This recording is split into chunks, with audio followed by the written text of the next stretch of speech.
Ikinabit ko ang mga braso ko sa batok nito upang ilapit pa ito sa akin. He's so gentle at the same time sexy. Tuwing nilalayo nito ang kanyang mukha sa akin upang makalanghap ng hangin, kitang-kita ko ang nag-aapoy nitong mga mata. Bumaba ang mga jigi nito sa aking leg.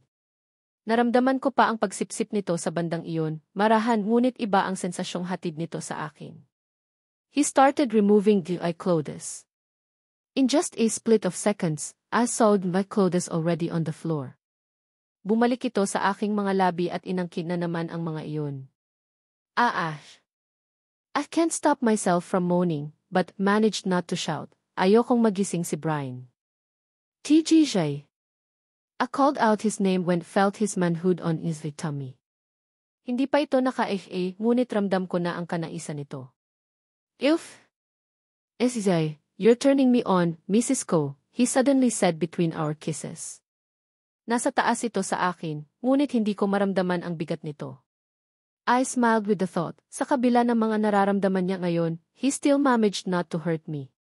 Di ko na malayang napasabunot na pala ako sa buhok nito nang bigla nitong binaba ang mga gi patungo sa aking bandang Zitsen, napadaing ako ng nito ang aking habang ang libreng kamay ay minamasahe ang kabilang anim.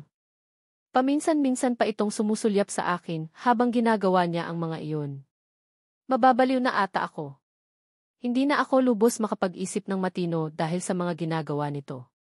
Mahigpit akong napahawak sa aming kumot nang binaba nito ang mga labi patungo sa aking tiyan. He looked at me. Does it still hurt, Mrs. Ko? He asked sweetly while gently massaging it. Not really. I whispered. He just smiled. Good to hear that, he simply said and kissed every part of S.A. tummy. Oh God! Pakiramdam ko tuloy ay buntis pa rin ako. Tyrone! I moaned. Tila may sariling buhay ang mga kamay ko at napasabunot ang mga ito sa buhok ng asawa ko na paminsan-minsang dinampi ang mga labi sa aking pagkababae. Gusto kong sumigaw ng sumigaw. His body loves what he's doing right now. I totally lost myself when suddenly felt his tongue, licking and sucking Eve labia. I felt my libido is increasing because of what he's doing. Kijire. I groaned in so much pleasure. I suddenly felt frustration when he stopped. Mumisi lang ito habang nakatitig sa akin. Want more, Mrs. Ko? He huskily asked. Dalawa-6. Please, halos pabulong kong saad dito. Saglit itong umalis sa kandungan ko at mabilis na hinubad ang mga suot nitong damit. My eyes widened when I saw his again. Hindi ko alam, ngunit pakiramdam ko'y gusto ko iyong mahawakan. Samantha. Bumalik ito sa aking itaas, dahilan upang maramdaman ko na ng tuluyan ang kanyang iyo. Are you ready? I immediately nodded. He chuckled. He positioned himself to mine. Napalihad pa ang katawan ko nang marahan nitong tinampal ang itaas na bahagi ng aking pagkababae gamit ang kanyang espada. I wanted to shout in pleasure when felt him at the entrance. He is ready to enter mine again. We moaned in chorus when he finally filled the wetness. He immediately adjusted himself to kiss in my lips. Nagsimula na itong gumalao habang patuloy pa rin ito sa paghalik sa akin. Shit! Izay, he almost shouted. Marahan kong tinampal ang kamay nito, don't shout. Your son might hear you. I scolded. Napatigil naman ito sa ginagawa at mukhang nagulat pa ito. Nakalimutan niya siguro na nandito ang anak namin na tutulog. Oh, I'm sorry. Masyado lang akong nadala, he apologized. Just smiled, and the next things did made him chuckle. Ako na ang kusang nagsimula, hinalikan ko ito sa mga labi. Kalauna inaramdaman ko na naman ang paggalaw nito sa aking pagkababae. Nang mapagod na ito, nagpalit kami ng posisyon. Nagawa niya akong ilipat sa kandungan niya ng walang kahirap-hirap. He cursed silently. Hain ko lubos maipaliwanag ang nararamdaman ko ngayon, masakit na masarap. Minutes had passed, I just found myself dancing gracefully at his top. Tila nakikinig ako sa isang musika at sumasayaw ako. Of King Isif. I'm coming, Mrs. Ko, he cried. Tila napagtanto nitong napapagod na ako sa taas nito, kaya umupo ito habang ako ay nananatili pa rin sa kandungan nito. I'll do the move, he whispered. I just nodded. I hugged him tightly as he started thrusting. I cried in pleasure. Pakiramdam ko ay naninikip na ako. I encircled Dinvay ties to his waist to gain some strength. Napasinghap ako nang hinawakan nito ang pang-upo ko at marahan iyong minasahe. Asyasi. He moaned. Unti-unting bumibilis ang pag-ulos nito sa aking pagkababae. Hindi ko na maintindihan ang sarili ko, naliligo na ako sa sariling pawis ko, ganun na rin ang aking asawa. He pumped faster and deeper. Inday ties are shaking as I finally felt Dinvay orgasm coming out from the womanhood. Anim. Narinig ko ang malalim nitong paghinga. Naramdaman ko ang pagbasa ng aking bandang puson, nang tingnan ko ito ay nakapikit ang mga matang inilabas niya ang kanyang mga di doon. Pabagsak itong humiga sa tabi ko. Naliligo na kami sa sarili naming mga pawis. Hindi ko maipagkakailang, ito ang pinakamagandang gabi sa aking buhay. He gently caressed in my cheeks. He was breathing heavily and so am I, damn. I saw him smile, I saw his sweet smile. I love you so much, Mrs. Ko, saad nito habang habol-habol pa rin ang hininga. I love you too. I smiled back. And for the second time, he caressed in my tummy. To tell you honestly, medyo nakaramdam ako ng kaunting sakit sa bandang iyon nang bilisan na nito ang ginagawa niya. Ayoko munang sundan si Brian.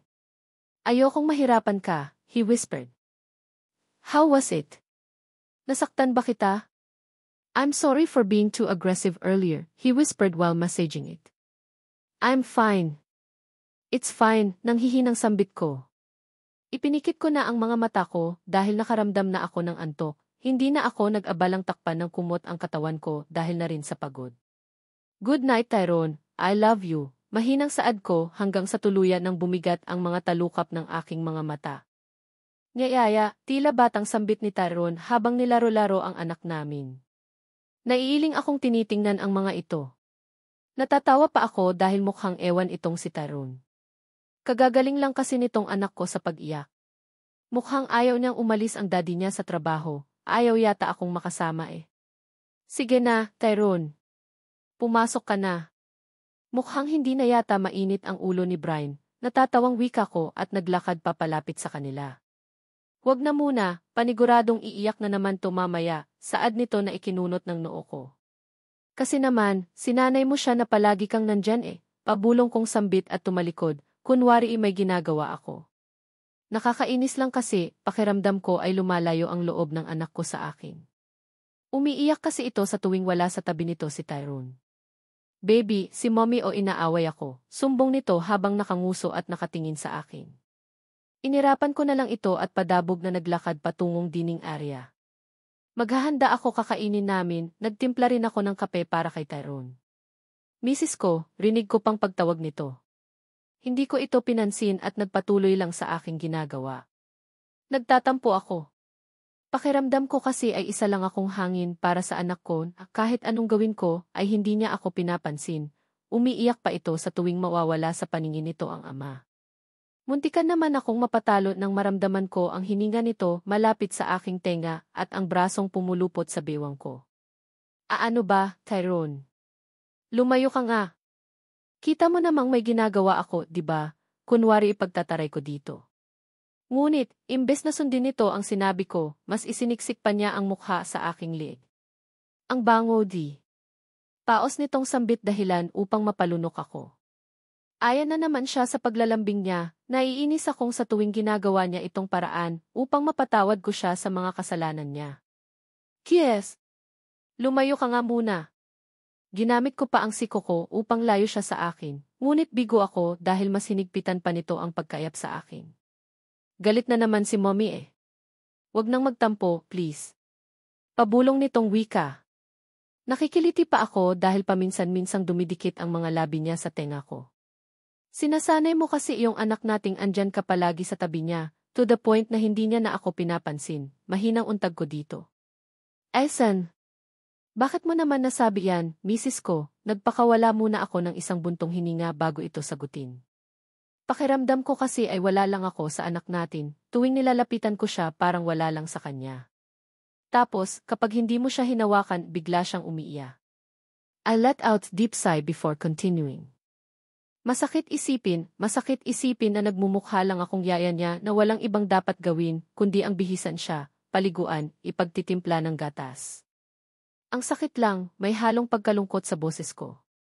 He didn't answer, instead he placed his lips on my left cheek. Hindi hinahanap ka kaya niya, hindi mo lang napapansin. He said. Wag na, di pa rin ubra sa akin yang mga kasinunga. I'm telling the truth, Mrs. Ko. Wala namang anak ang hindi hahanapin ang kanyang ina he cheerfully said. Hindi ko magawang igalaw ang katawan ko dahil sa sinabi nito, pakiramdam ko ay natunaw ang puso ko. Really, panigurado ko at bahagya kong tinagilid ang aking ulo upang mas makita ko siya na nakayakap pa rin sa likod ko. I saw him smiled as he nodded his head. Puno ng tuwa ang boses nito. Masaya kong ipinagpatuloy ang aking ginagawa habang hindi pa rin kumakala si Tyrone. Ang sarap talagang amoy-amoy ng asawa ko. Bagong ligo lang ito, ngunit nang hawakan ako nito, mainit ang kanyang mga palad. Nang matapos na ako sa ginagawa, hinawakan ko ang kamay nito. Tyrone, bitaw na. Ilalagay ko lang itong kape mo, saad ko dito. Thank you, Mrs. Ko. Just leave it here. Let me do this first, I just want to hug you, malambing nitong sad. Hindi na ako nagreklamo at hinayaan na lang ito. Nagiging hilig mo na to I chuckled softly. Because I want to feel you. Gusto kong maramdaman ang init mo, he whispered as pulled me closer to him leaving no space between us. Hindi ko na lang ito sinagot at ngumiti na lang. Mahigpit na maingat ang pagkakayakap nito sa akin na tila ayaw ako nitong pakawalan. Pakiramdam ko ay walang mangyayaring masama sa akin sa tuwing nararamdaman ko ang ayakap niya. Puno ng pagmamahal ang painaparamdam niya sa akin. Siri, kay kumain ka na baka malit ka. Hindi ko na ituloy ang sasabihin ko dahil pintol niya agad ito, hindi muna ako papasok.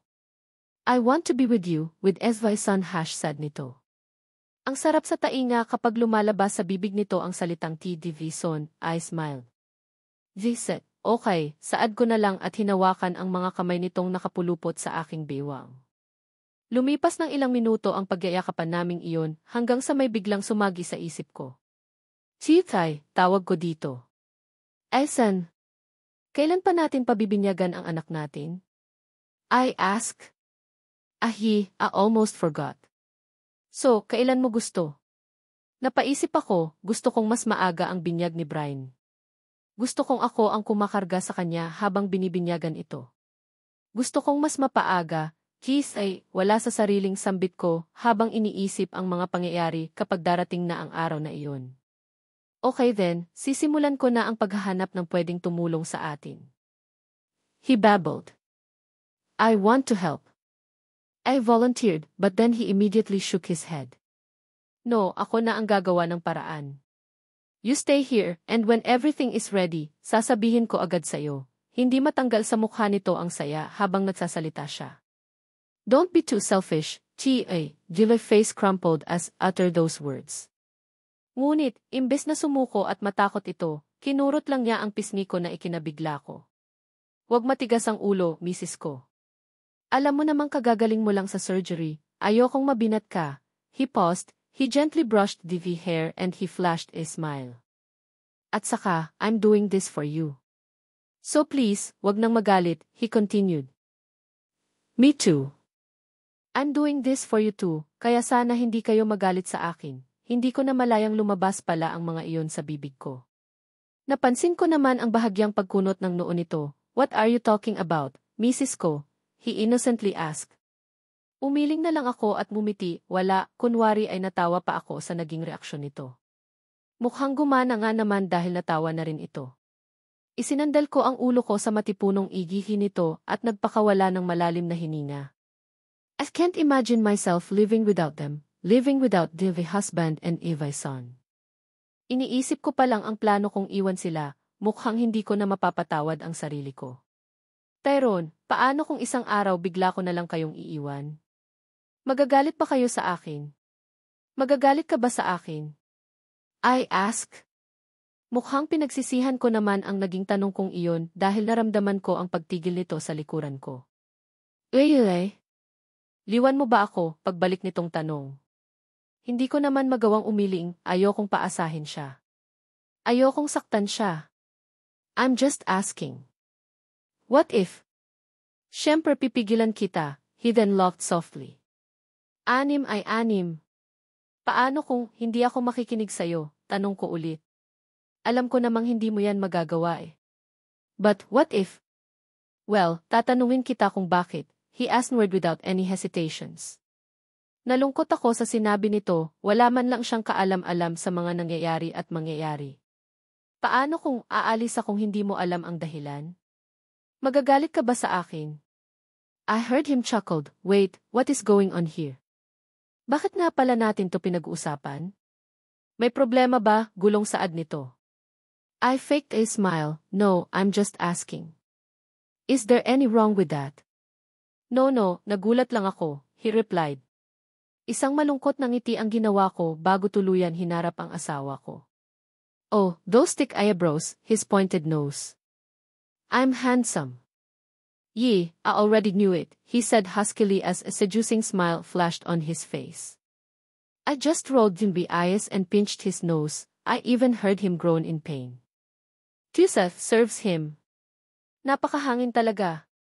Kung hindi ka lang naman pala papasok sa trabaho mo, magbihis ka na, tinalikuran ko agad ito ag tumungo sa sala upang tingnan si Brian. Hey, Mrs. Ko. The precious nose still hurts. I heard him from the dining area. Natawa lang ako sa kanya. Mahina kong sinayaw-sayaw ang kulay asul na kuna ni Brian. Mukhang tulog na tulog talaga siya dahil naririnig ko ang mahina nitong paghilik. Natatawa pa ako habang pinapakinggan ko ang mga ito. Naaawa ako sa anak ko, hindi man lang niya naranasan ang uminom ng gatas na galing sa kanyang ina. The doctor advised me to pierce it, but I'm scared. Ayokong mahawa siya sa sakit ko. Kaya, simula noong ipinanganak ko siya sinanay na namin siyang painumin gamit ang feeding bottle. Habang naaaliw ako sa kakatitig sa anak ko, bigla akong nakarinig ng sunod-sunod na pagbahing ng asawa ko. Naglalakad ito papalapit sa direksyon namin, habang namumula ang ilong at naluluha ang mga mata at patuloy pa rin sa pagbahing. Tyrone? What happened? I worriedly asked and walked towards him. Hindi nito magawang magsalita dahil sa nangyayari sa kanya. Tumango lang ito at tinakpan ang ilong. Nag-aalalang pinunasan ko ang mga luha sa mata nito, niluwagan nito ang kurbatang suot niya, kani-kanina lang. Eyupi pinched the nose, napatigil na naman ito sa pagsasalita dahil nakaramdam na naman niya ang pagkati ng long. Nanlaki ang mga mata ko, what? Hindi ko naman kasi alam na ganyan siya kapag pipisilin ko ang ilong niya, oh. Samanthal. Oh gosh, I'm so sorry, Tivay.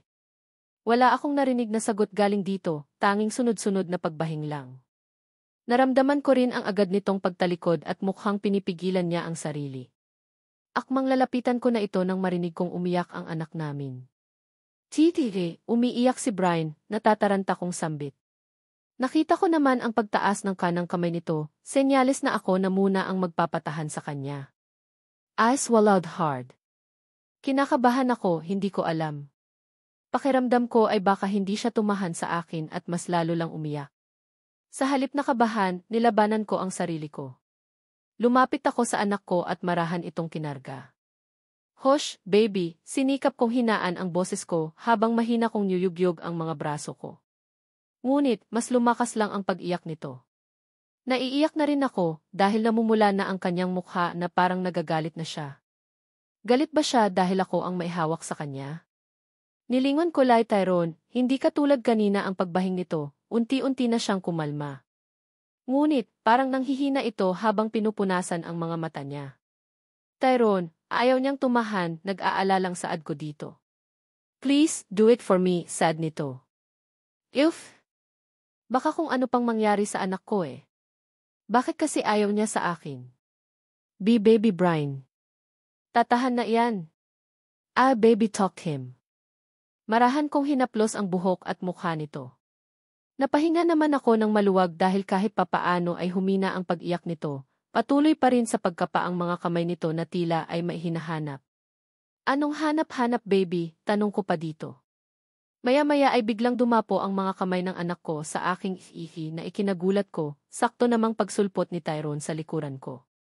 Nanigas pa ako nang biglang nitong kurutin ang kaliwang ibi ko na tila may kailangan. Baby, I bet you want is breastfeeding, natatawang saad ni Tyrone sa likod ko. Marahan pa akong napadaing ng lakasan ng anak ko ang pagkurot sa ihi ko. No baby, mas masarap kaya ang gatas na timpla ko. Naputol agad ang aking pagsasalita nang umiyak na naman si Brian. Hosh, tahan na, anak, lumapit si Tyrone sa anak namin at nilaro-laro ang daliri nito. Ngunit hindi ito tumigil, baka gusto niyang uminom ng gatas. Sabi ng doktor, mas magandang painumin ng gatas galing sa ina ang mga sanggol diba? He stated. Sige, naman kinakabahang sambit ko dito. Tears said, Mrs. ko. Hindi naman ako magagalit, mapagbigay ako lalo na sa anak ko. He then winked. Hinampas ko ang balikat nito dahilan upang mapadaing siya, manyakis, sita ko dito. Okay, just kidding. Anyway, hindi titigil sa pag-iyak ang anak natin kung hindi mo sususbukan, pagpupumilit nito. Inatatakot ako I heard him chuckle, hindi naman niya kakagatin he said. Hindi yan. Then what? He asked. Natahimik na lang ako sa tanong nito. Mabilis akong umiling at huminga ng malalim. Nilipat ko ang tingin sa anak ko na ngayon humihikbi sa bisig ko habang hawak-hawak pa rin ang ibi ko. Talikod ka muna, kalmadong saad ko. Don't worry, nakita ko na naman yan. Tishay. Tiningnan ko ito ng masama dahilan upang bumagsak ang balikat nito. Parang bakla. Oh come on, I want to watch you while doing that. Tiyes wag kang manyakis may halong pagbabantang wika ko dito. Isang malaling ngisi lang ang iginawad nito at tumango na parang aso. Dahan-dahan kong inangat ang damit ko sa kaliwang bahagi. Isang beses ko lang itong naranasan noong kakapanganak ko lang sa kanya. And now, here we go again, binalot na naman ng kaba ang katawan ko. Nang tuluyan ko na itong mailabas, marahan pa akong napadaing sa agad na pagdampot ng anak ko dito at tila inuuhaw na umiinom ng gatas. Nakikiliti ako sa paraan ng pagsipsip nito, pakiramdam ko ay dugo na ang lumalabas doon. He's so lucky. I heard Tyrone said. Nangunot ang noo ko, Beres. I ask. I want breastfeeding to Tila baliw itong nakatitig sa anak kong nakapikit ang mga mata habang patuloy pa rin sa pagsipsip. Chie, umalis ka na lang dito. Naiinis na ako sa'yo, kunot noong singhal ko dito. I'm sorry. I just missed doing that to you, he then smiled. Inirapan ko na lang ito at umiwas ng tingin, pakiramdam ko ay namumula ang mga pisngi ko sa sinabi nito. It's already 7 in the evening. Namiss ko ang mag-ina ko, gusto ko silang makita. Hindi ko man lang sila nakasama sa loob ng 11 oras. Hindi ko kakayaning mawala sila sa paningin ko. Natatawa pa ako na parang baliw dito sa loob sasakyan sa tuwing sumasagi sa isip ko ang ginawa kahapon ni Samantha. Nahihiya ito tuwing tinitingnan ko ang kanyang ibi habang nagpapainom ito sa anak namin. When arrived, I immediately parked the car on our garage and ran inside our house. I don't know what's happening to me. May nararamdaman kasi ako na hindi ko maintindihan ngayon. Mrs. ko, I'm home, masayang sigaw ko. Wala naman akong marinig na sagot galing dito. Baka nakatulog sila? May kung anong kaba ang nararamdaman ko, ngunit pilit ko itong nilalabanan. Patakbo kong pinuntahan ang kwarto namin, hindi ko pa ito nabuksan, ngunit nakarinig na ako ng mahihinang hikbi na galing sa asawa ko. Mrs. ko, kinatok ko ng 3 beses ang pinto bago ito tuluyang buksan ang pinto. Bumilis ang pagtibok ng puso ko nang makita ko ang asawa kong umiiyak habang nakaupo sa gilid ng kama habang ang anak namin ay nakahiga sa kama malapit sa kanya at natutulog. Mrs. ko, barely are crying, sinikap kong takpan ang kabang nararamdaman ko. Tila napatigil ito nang mapagtantong nakatayo pala ako dito. Sinulyapan lang ako nito at agad na tumayo, inayos nito ang sarili at siniguradong hindi mahahalata ang pag-iyak niya. Hey! Lumapit ako dito at akmang yayakapin ko siya nang bigla itong umiwas sa akin. Napakunot ang noo ko, what's wrong? Medyo madilim ang kwarto namin, ngunit nakikita ko pa rin ang malakristal nitong luhang umaagos sa kanyang mga pisngi. Nagpakawala ako ng malalim na hininga at nilapitan na lang ang anak ko upang bigyan ito ng key. Napatulog mo na siya. I'm proud of you, Mrs. Ko. Lumapit ako dito habang may ngiting nakaguhit sa mukha ko. Hindi ako nakatanggap ng sagot nito, hikbi lang ang tanging naririnig ko sa kanya. Kinabahan ako sa ipinapakita niya ngayon, ayan na naman siya. Mrs. Ko. I called. Hinahaplos nito ang sariling braso na tila nilalamig siya, paminsan-minsan din itong humahawak sa ulo nito. Alam kong magagalit siya dahil sa tigas ng ulo ko, pero wala na akong pakialam, gusto ko siya mayakap. Gusto kong maramdaman nito kung gaano ako kinabahan sa pinapakita nito ngayon. Lelvi, are you crying? I asked. Kumalas ito sa pagkayakap ko sa kanya at lumapit sa sulok ng kwarto namin. May kinuha itong bagay doon na nagpatigil sa aking mundo. Pakiramdam ko ay binagsakan ako ng malalaking bato at gumuho ang mundo ko.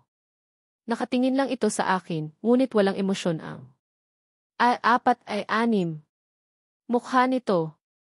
Bumibigat ang paghinga ko sa nasaksihan ko.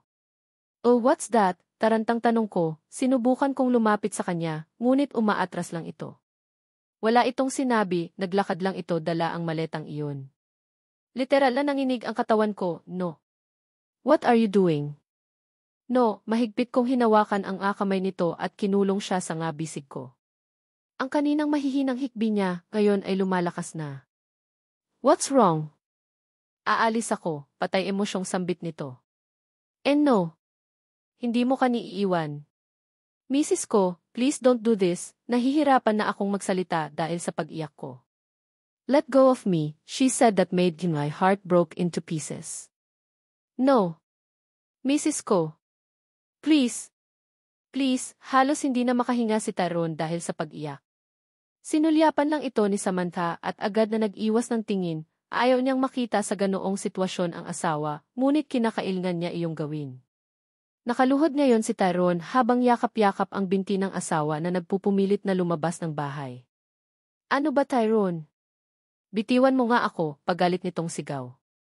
Bitiwan? No. Ayaw niyang bitawan ang asaa at baka makalayo pa ito, baka ikamatay niya pa ito. No. I won't, please don't leave me, he cried. Isiniksik ng lalaki ang mukha sa hita ng asawa at mas hinigpitan ang pagyakap dito. Dahil sa nakita ni Samantha, kusang tumulo ang mga luhang kanina niya pa pinipigilan. Ang sakit makitang, umiiyak ang asawa mo dahil sa sariling kasalanan. No. Let me go. Get your hands off me. Samantha exclaimed as she tried to control her voice. Umiling lang ang asawa sa sinabi nito, no, wag mo kaming iwan please, we need you, he pleaded. Kaagad nitong pinalis ang luhang nagkalat na sa kanyang mga pisngi. Gusto nitong yumuko at punasan din ang mga luhang nanggagaling sa mga mata ni Tyrone, ngunit hindi niya magawa. Naglalaban-laban ang kanyang kalooban sa kung anong pwede niyang gawin. No, Tyrone. Wala akong pakialam sa inyo, so please. Gusto kong lumayo sa inyo, she shouted. Naramdaman naman nitong ang pagtigil ng asawa, maya-maya ay unti-unti nitong iniangat ang tingin at tumitig sa kanya. No, I know you're lying, D. His voice trembles and so his body. No, he knew how much Samantha loves her son. Nagsisinungaling lang siya, hindi niya maloloko si Tyrone. Alam niyang may problema lang ang asawa. Tila binuhusan ng nagielong tubig ang lalaki nang makitang umiling ang asawa, nagsasabi ako ng totoo. Ayoko na dito. At mas lalong ayoko na sayo, she exclaimed while pointing her index finger to him. I know you're lying. Mahal mo kami, hindi mo kami maluloko, he shook his head. Tumayo ito habang hindi pa rin nilalayo ang paningin sa asawa na ngayon ay kunot noong nakatingin sa kanya. Hinawakan nito ang kamay ng asawa, papalagpasana si Samantha, ngunit masyadong malakas ang asawa at hindi siya nito magawang bitawan. Samantha, alam kong may problema ka. Please, tell it to me. Hindi yung idadaan mo sa ganito, desperadong saad nito. Palihim na napakagat ng labi ang babae upang mapigilan ang pag-iyak. Please don't leave us. Hahanapin ka ng anak natin, I can feel how he loves you. Please don't do this to us, he continued. Bago pa tuluyang maiyak si Samantha, agad itong umiling at malakas na binagsak ang kamay dahilan upang mabitawan ito ng asawa. Kaya kong gawin ang gusto ko, Tyrone. I want to live free, free from you. Free from those fucking responsibilities. I'm tired, nakakapagod kayong alagaan at mahalin. She forced herself not to choke. Nanlaki ang mga mata nito at tila hindi makapaniwala sa naging sabi ng asawa, "No, mahal mo kami, kaya hindi mo kayang." I already told you right. I'm already tired, she cutted his words. No, alam kong hindi yan ang ras. Hindi ako nagsisinungaling. Totoo ang sinasabi ko, pagod na ako sa inyo. Mabubuhay mo naman yung anak mo kahit wala ako eh. He is View's child, Mrs. Ko. Well, from now on tatawagin ko muna siyang, anak eh, she grinned. Hindi makapaniwala si Tyrone sa inasta ng asawa, tila nasapian ito ng kaluluwang hindi niya kilala. Nang hina ang katawan ng lalaki, muntikan pa itong matumba, ngunit nilalabanan pa rin ito ang sarili. Samantha, please. You know, I can't live without you. No, you can live without me. I'm not he. You're my life. So how could I live if you're not even here, he cried. No, Brian should be your life, he's your son. And you're the wife, he quickly replied that made his wife stop. Kitang-kita ng lalaki kung paano nagbago ang ekspresyon sa mukha nito, napansin din niya ang ilang paglunok na ginawa ng asawa. Hindi ito sumagot. Hindi na ba siya aalis? Nagbago na ba ang isip niya kaya siguro naisipan niyang huwag na lang? Maraming naisip na gustong mangyari si Tyrone sa kanyang isip. Gusto niyang sampalin ang sarili hanggang sa magising siya at malamang, panaginip lang pala lahat ng ito. Inabot nito ang kamay ng asawa at hinawakan ng mahigpit. Naluluha na naman ito sa tuwing mahahagip ng mata niya ang hawak nitong maleta. Please, I'm begging you. I love you so much, please. May nagawa ba ako? Tell it to me, please, he desperately said. Pilit na pinipigilan ni Samantha ang emosyong kanyang nararamdaman ngayon. No. Kung patuloy lang siyang iiyak walang mangyayari. Bitawan mo ako, wala na itong ibang magsabi kundi ang salitang iyon lang. Ayaw niyang habain ang sasabihin niya, baka hindi niya na mapigilan ang sarili. Akmang tatalikod na ito at hihilahin ang maleta nang bigla itong niyakap ng mahigpit ni Tyrone. Kasabay ang pagyakap na iyon ay ang pagtulo ng luha na galing sa mga mata niya. No, please. Please, pag makakaawa nito sa pagitan ng kanilang yakap. Tyrone, let go. Aalis na ako, hindi mo ba ako naintindihan? Samantha, you can't go. Hindi mo kami iiwan ni Brian, please. Kaya ko, Tyrone. And I'm doing it now, she replied. No. You can't just leave us, mahal mo kami right, namamag-asang sambit nito. Tila nabunutan naman ng isang tinik ang puso ni Tyrone na kanina ay nasasakal na nang makita ang dahan-dahang pagtango ng asawa nito. Hindi ko maipagkakailang mahal ko kayo, nakahinga ng maluwag ang lalaki sa narinig. Pero alam mo, I just realized something. Sa tuwing nakikita ko ang anak mo, naaalala ko lahat ng sakit na idinulot mo sa akin noon. Naaalala ko kung paano ako nagpapakatanga sa'yo, na kahit buhay ko ay kaya ko nang itaya. Naiinis ako sa tuwing nakikita ko ang mga mukha nyo, hindi na ituloy ng babae ang sasabihin dahil may isang kamay ang dumapo sa kanyang pisngi. Umingay ang buong bahay ng sampal na ginawa ng asawa nito. Hinawakan niya ang pisngi, nasaktan siya. Hindi niya masisisi ang asawa kung bakit niya nagawa ang bagay na iyon, jumalagpas na si Samantha sa limitasyon. Sobra na ang sakit na ibinigay niya sa asawa nito na kahit anak niya ay pinandididirihan niya na. Napatingin naman ito sa gawin ng asawa na ngayoy galit na nakatingin sa kanya, gusto niyang humingi ng tawad at sabihing hindi niya sinasadya ang mga sinasabi niya. Hindi totoo ang nga iyon. How could you say that? He shook his head as he uttered those words. Hindi niya akalaing sasabihin iyon ng asawa. Parang kahapon lang ay malungkot ito dahil hindi siya pinapansin ng anak. Hindi nito magawang sagutin ang asawa, naubusan na ito ng mga salita sa kanyang isipan. How dare you, he whispered but still, Samantha heard it clearly. Palihim itong umiling, she promised to explain everything. Humugot ito ng lakas upang tingnan sa mata ang asawa na parang wala lang sa kanya ang mga sinabi nito. Now, makakaalis na ba ako? She raised her eyebrow na animoy nababagot na siya sa usapan nila. Umiling ang lalaki sa sinabi, "No, alam mong hindi ko kayang mawala ka." Naging matigas pa rin si Tyrone. Sa kabila ng pagkainis nito sa asawa, dahil sa sinabi niya sa anak nito, nangingibabaw pa rin ang pagmamahal niya kay Samantha. Samantha, wag mo naman gawin ito sa anak natin. Ayokong mabuhay siyang walang ina, masakit isipin na iniwan ka ng anak mo dahil lang sa isang walang kwentang dahila. Walang kwenta? Just wow, Tyrone. Coming from you, huh? Kung alam mo lang kung gaano kasakit ang pinaggagawa mo sa akin dati. Akala ko ba kakalimutan na natin ang nakaraan, Samantha? He shouted. Madiin itong ipinikit ang mga mata sa narinig, humugot ito ng isang malalim na hininga. Paano kung hindi ko pa nagawa? No, you already did. I can feel it, T. Please, let me leave. No, please. Bago pa tuluyang umiyak ang babae, mabilis na itong tumalikod at tumakbo upang lumabas sa malaking pintuan. Naramdaman pa nito ang paghawak ng kamay ng asawa, kaya agad niyang iniwas ang kamay upang hindi siya nito mahawakan. Nanghihina pa ito sa tuwing naririnig niya ang malalakas na hikbi ng asawa, gusto niyang patayin ang sarili sa nagawa. Naalimpungatan ang lalaki nang marinig niya ang malakas na pag-iyak ng anak. Nanghihina man ang katawan, ngunit sinikap niya pa ring bumangon upang malapitan ito. Muntikan pa nitong matapakan ang bote ng alak na sa pagkakaalam niya iininom niya kagabi. Hush now, Brian, he whispered. Napapanaginipan na naman niya ang nangyari noong isang araw, naliyak na naman siya sa tuwing naaalala niya ang pangyayaring iyon. Hindi niya lubos maisip kung bakit nagawa niya pang mabuhay sa loob ng mga araw, simula noong iniwan siya ng asawa. Wala siyang ibang magawa kundi ang lumagok ng maraming alak, upang makalimutan nito ang asawa kahit sa sandaling pagkakataon lang. Baby, please, masakit pa ang ulo ni Daddy. Mahinang bulong nito habang patuloy pa rin sa pagpapatahan ang anak. Ngunit, mas lumakas lang ang pag-iyak ng anak nito. Not now, baby, please.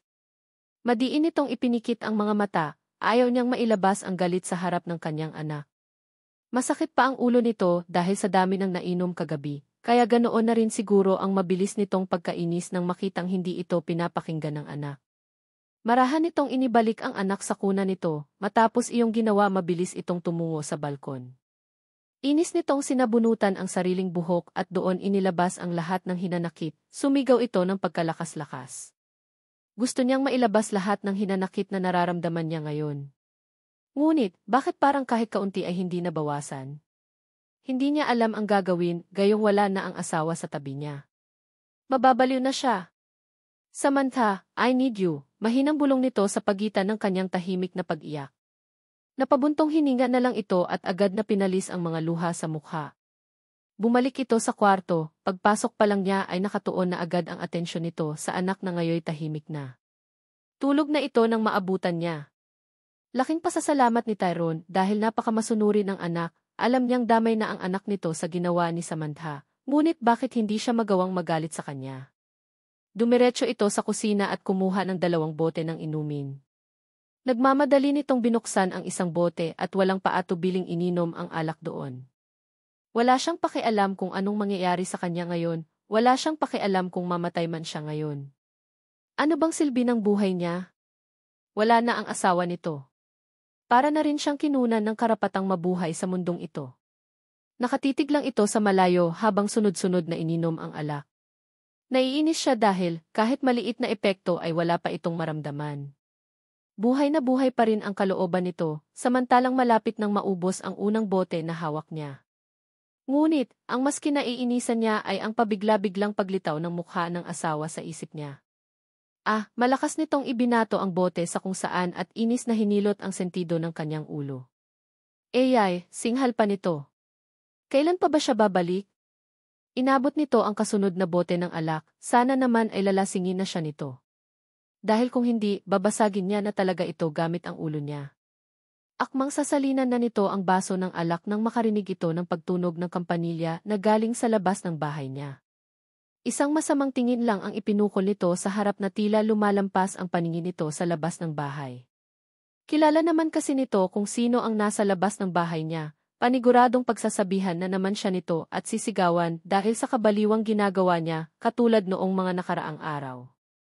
Kasalanan ba niya kung nasaktan siya? Gusto lang naman niyang makalimutan ang lahat kahit panandalian man lang. Napailing na lang ito at ipinagpatuloy na ang ginagawa. Habang sarap na sarap ito sa pag-iinom ng alak, naramdaman niya ang presensya ng taong pinakaayaw niya sa likod nito. Narinig nito ang isang buntong hininga na nanggagaling sa taong iyon. Napaigting ang panga nito sa inis. Pakiramdam niya ay mababasag niya na ang hawak nitong mamahaling baso dahil sa higpit ng pagkahawak niya dito. "What are you doing here?" Mahina ngunit puno ng galit na sambit nito sa dalaga. Napangisi lang ang babae at ipinag-cruise ang mga braso habang nakatitig pa rin sa lalaki. "What do you think?" Mataray nitong saad. Napabuntong hininga ang lalaki sa narinig. Kailan pa ba siya nito titigilan? "Lyra, I don't need you."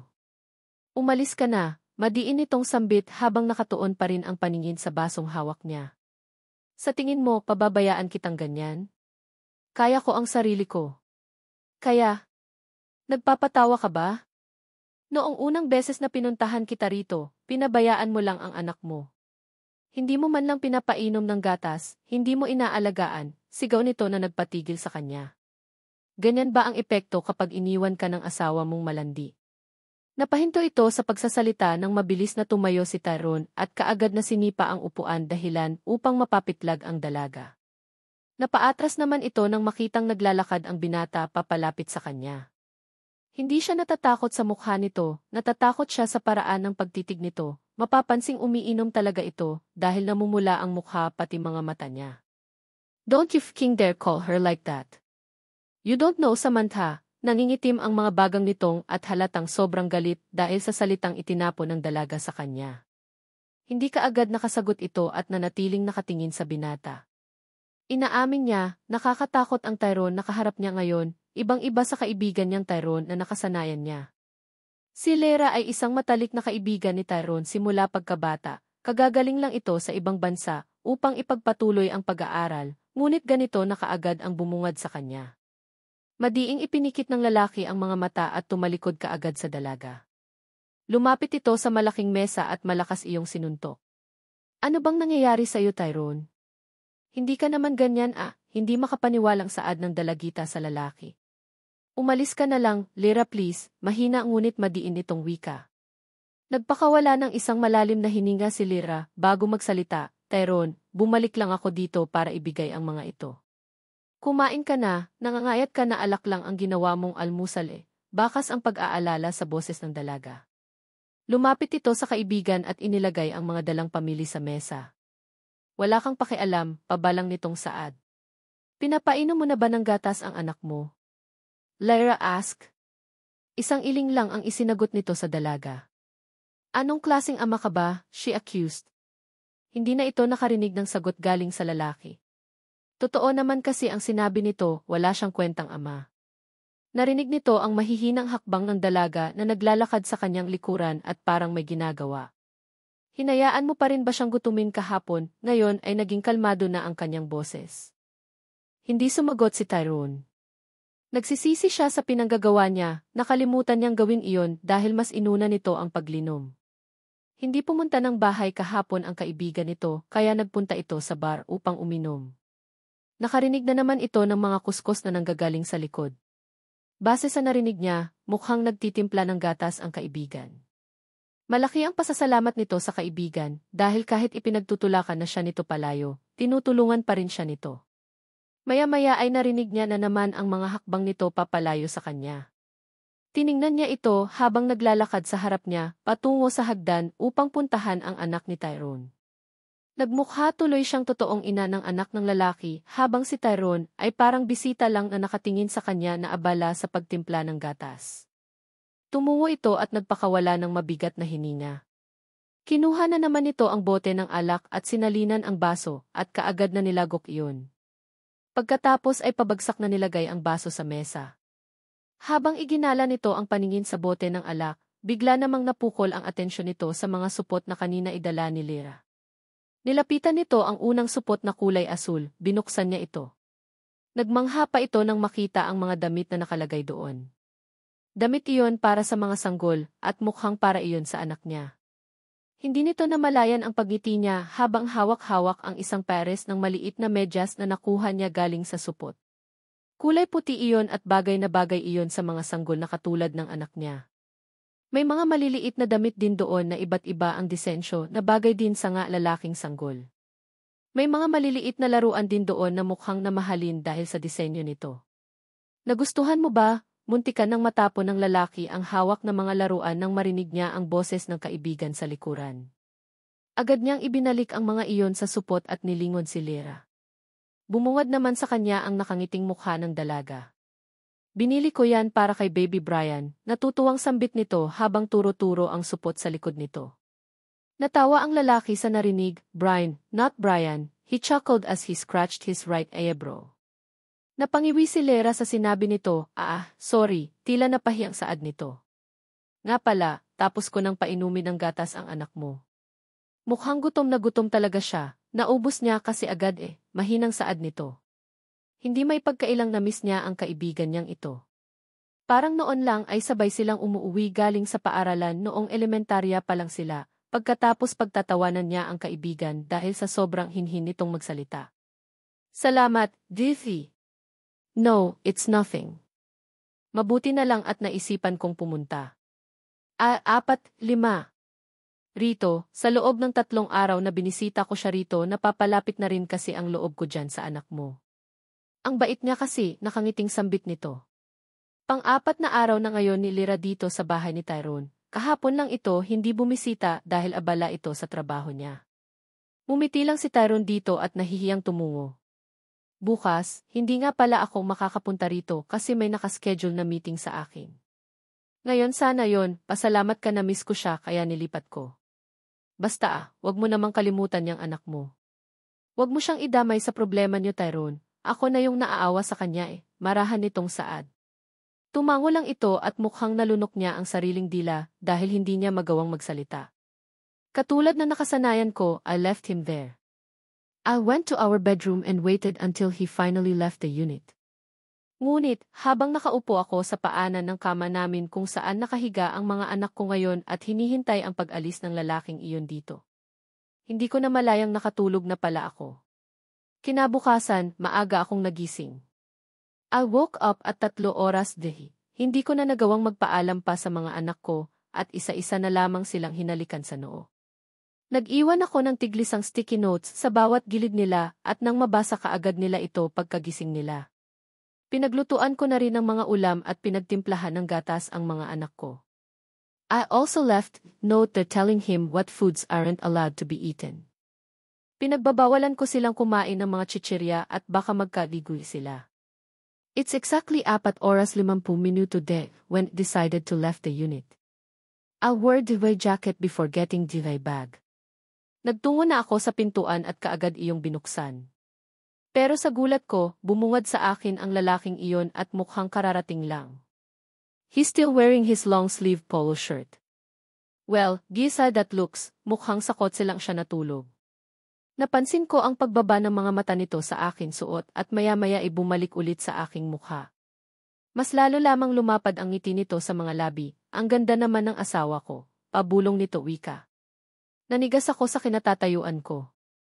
Really? Because all of a sudden, scenery suddenly flashed inside my mind. He used to say that when we were still together, damn it. Why am I even thinking about that?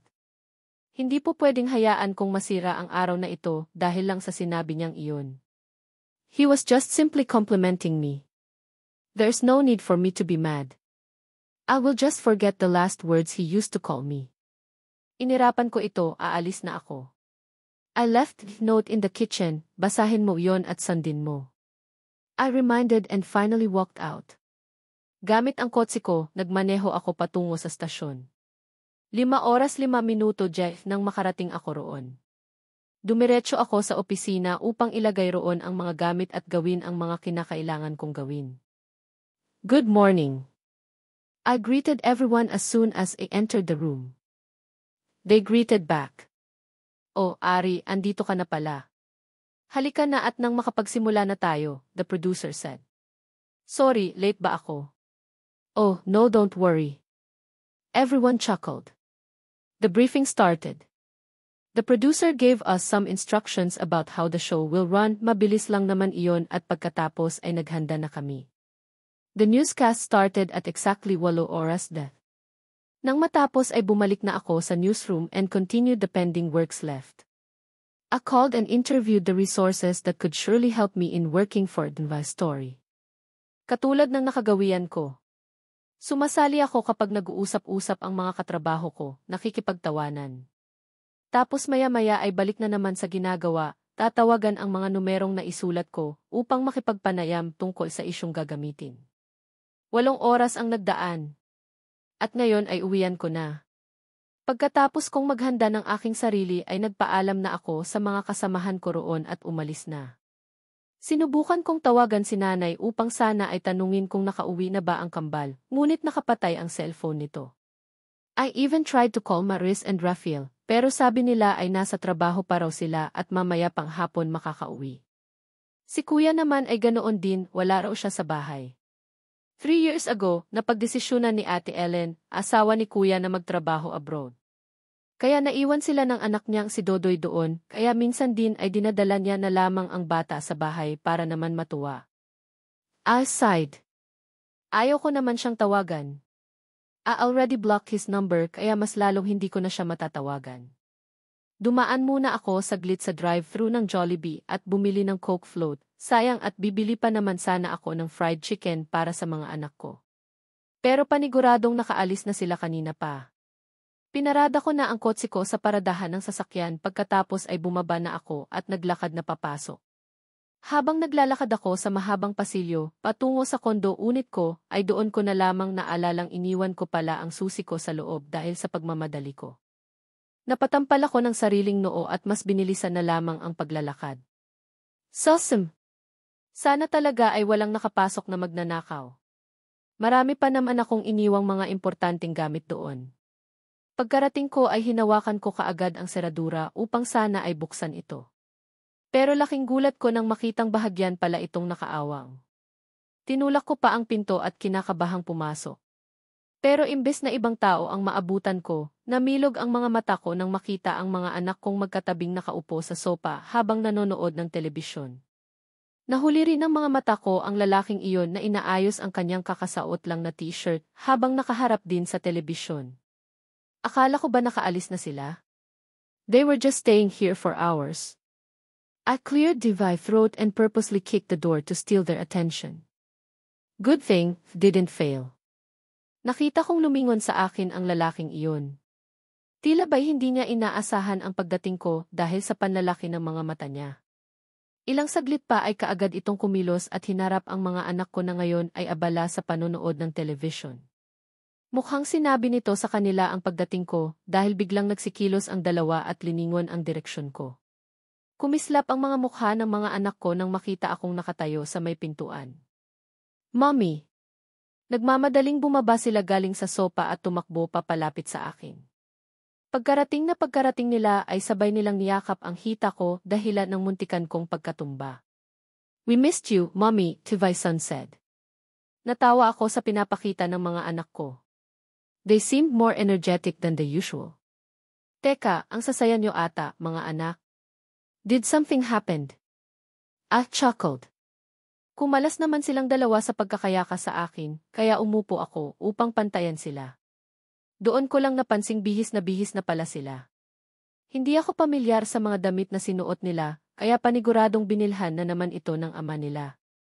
Hinubad ko muna ang suot kong bag upang mas maayos kong maigalaw ang mga kamay ko habang nagsasalita. I looked at my daughter. Hindi ko alam kung ang ama niya ba mismo ang pumili ng damit na iyon o siya. She's wearing a cute pink dress flows down to her knees matching her cute color white doll shoes and a small tiara headband on her head. You looks exactly like Princess, baby. I commented.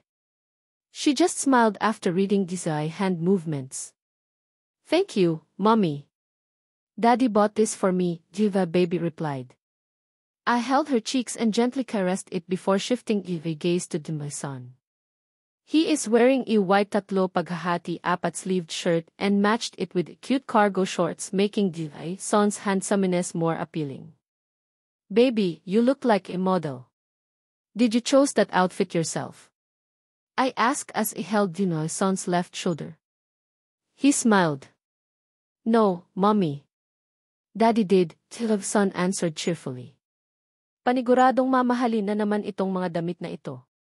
Nagmukha ngang mga model itong mga anak ko sa isang kids wear at hindi halatang bebiyahe lang sila pa uwi. I'm so sorry, babies. I'm sorry because Mommy didn't even said goodbye to you. It's okay, Mom. You left us a note naman po, and we already ate the almusal you prepared for us, Son replied. Napangiti ako, that's great. Kaya pala ang sisigla ng mga anak ko. I chuckled. Yes po, Mom. And oh, did you know what po? What is it, anak? Pumunta po kami ni Princess sa bahay ni Daddy. And it's so big, Mommy. It has a big round swimming pool and big television. Sabi po ni Daddy ay doon na po tayo titira soon. And I'm so excited. Bigla namang nalusaw ang ngiti sa mga labi ko nang sabihin Leo ng anak ko. He brought them there. Without even asking for their permission first. Talagang sinabi niya pang doon na sila titira. What the heck? Wala kasi silang magawa rito sa loob kaya sinama ko na muna sila sa bahay. Without asking me first. I cut him off. I'm sorry about that.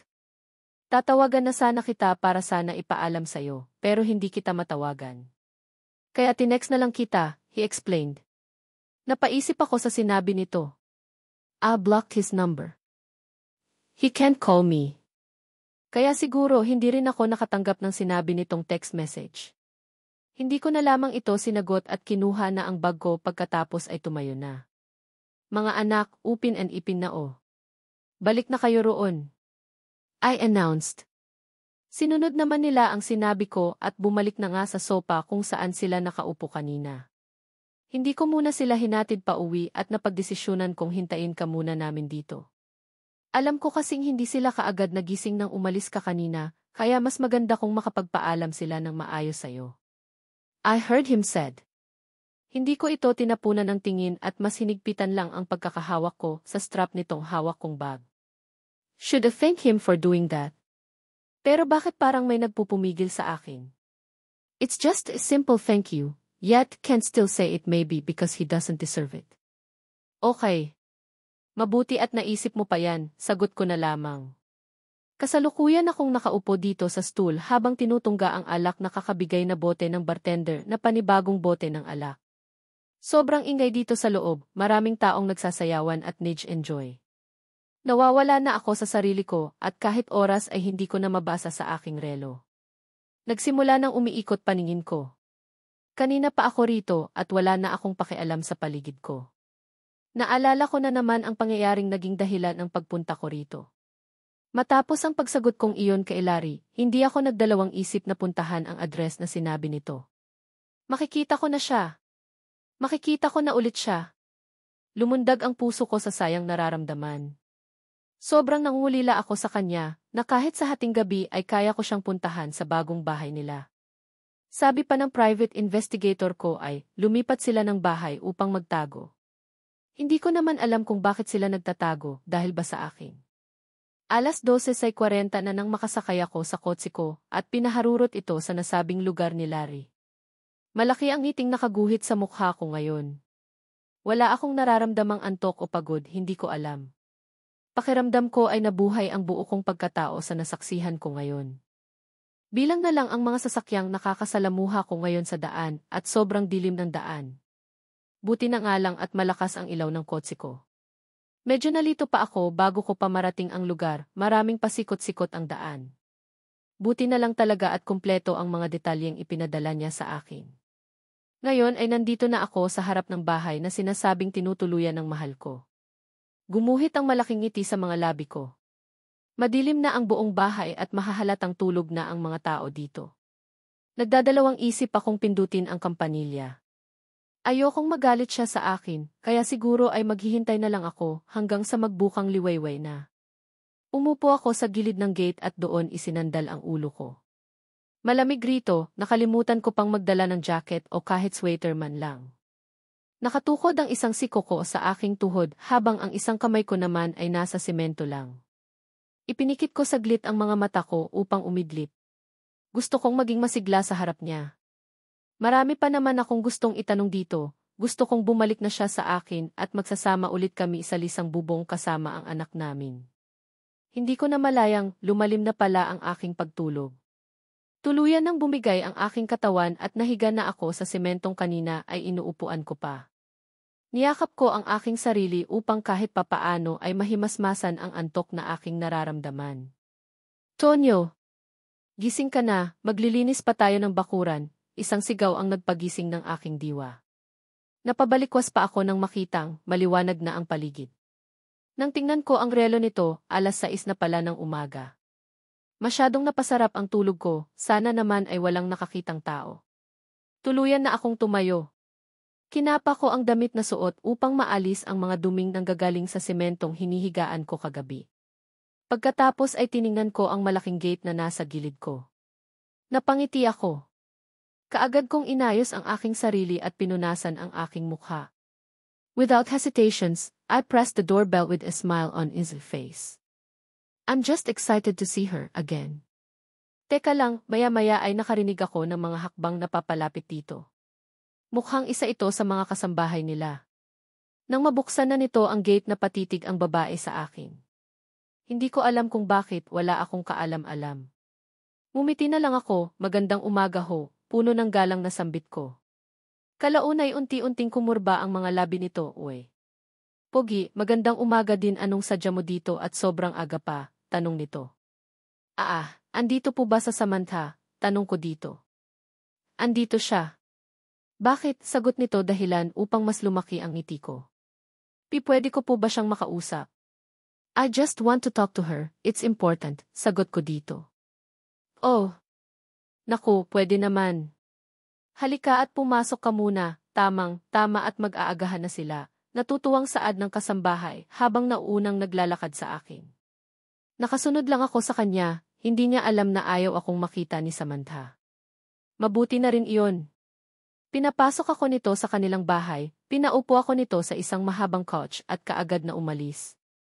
Mahigpit akong napahawak sa mga kamay ko, sana naman ay hindi na siya galit sa akin.